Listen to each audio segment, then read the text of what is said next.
Good morning, everyone. Mr. President of the NATO Parliamentary Assembly, honorable members of the Parliamentary Assembly, ladies and gentlemen. These past 3 days have not just reminded us, but they've made it crystal clear that the Euro-Atlantic Alliance is the backbone of our collective security, our stability, as well as our future.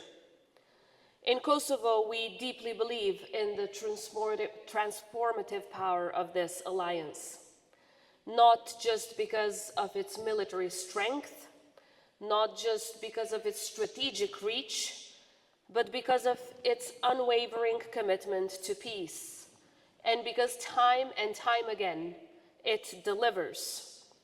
It delivered for my country in 1999, and it continues to this day. But especially back then, when we were facing our darkest hour. And it delivered back in 1995, precisely here in Dayton, where determination brought to an end of the bloodiest conflict Europe had ever seen.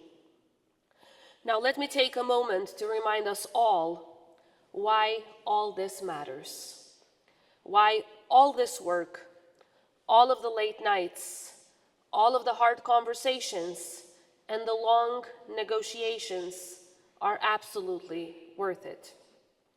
Because once the children of Kosovo were afraid to walk to school. Their backpacks carried more fear than books. And today our children are standing tall as valedictorians, leading classrooms, walking the halls of some of the most prestigious universities around the world. Today, this generation is the very first generation of kids in the history of our nation to not have faced war and to have not only known peace.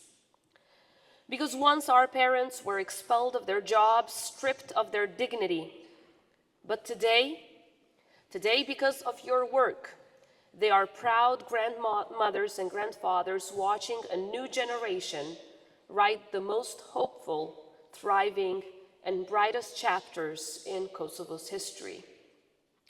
Because once the people of Kosovo and the people of Sarajevo risked their lives just to go and buy bread, to cross a street, but today, those same streets are lined with music, film, art, as we could see from the Sarajevo Symphony last evening, and we all welcome the world to some of Europe's most vibrant cultural festivals.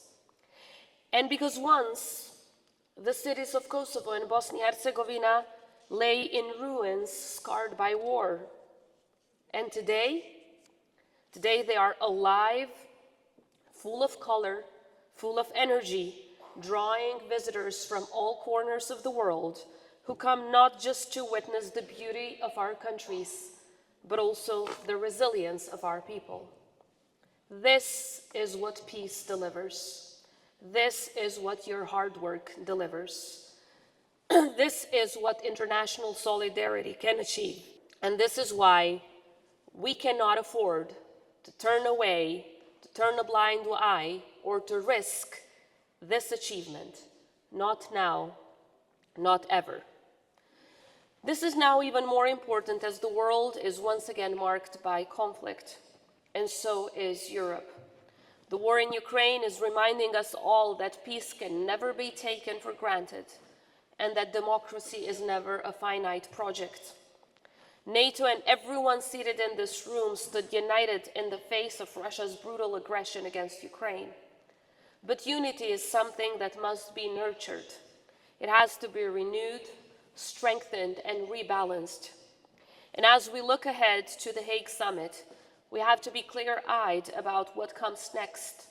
What is it that will elevate the power of this alliance to a point where it is able to strategically and effectively meet the challenges of our time? Kosovo is already doing its part by spending 2% of its GDP in defense, and in the next few years, we're aiming to double that. Because being able to defend our hard-won peace is one of our most important missions. And it is now up to NATO to open its doors to partners like Kosovo, who has long been contributing to defending our shared values at the benefit of global security. So the same way that our beautiful flag is standing right there through our membership in the NATO Parliamentary Assembly, I do hope that the same will happen when it comes to membership in the NATO alliance. Dear colleagues, the road to peace is never easy. We've learned it the hard way. But we once again need renewed commitment, determination, and unwavering ambition. Because how the war in Ukraine ends will define the world our children inherit.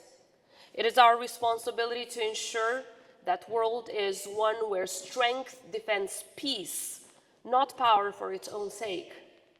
And if there's one lesson we've learned from history, is that aggression should never be rewarded.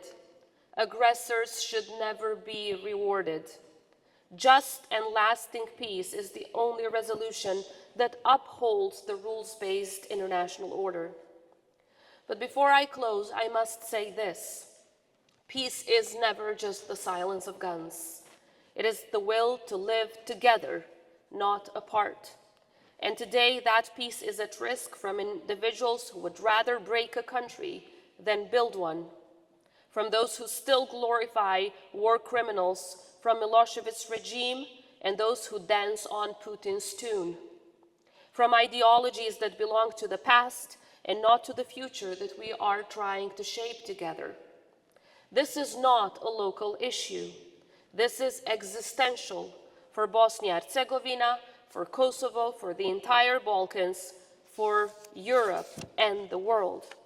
We must not wait for another crisis in order to act, because in the Balkans, when the world looks away, history has a way of repeating its darkest chapters. Unfortunately, the work of sustainable and long-lasting peace is not done yet, but it will be done if we work together with one another. It is up to our generation to be the guarantors of peace, because there is nothing and no mission more noble than making sure that our kids never have to go through what we had to go through. Thank you very much.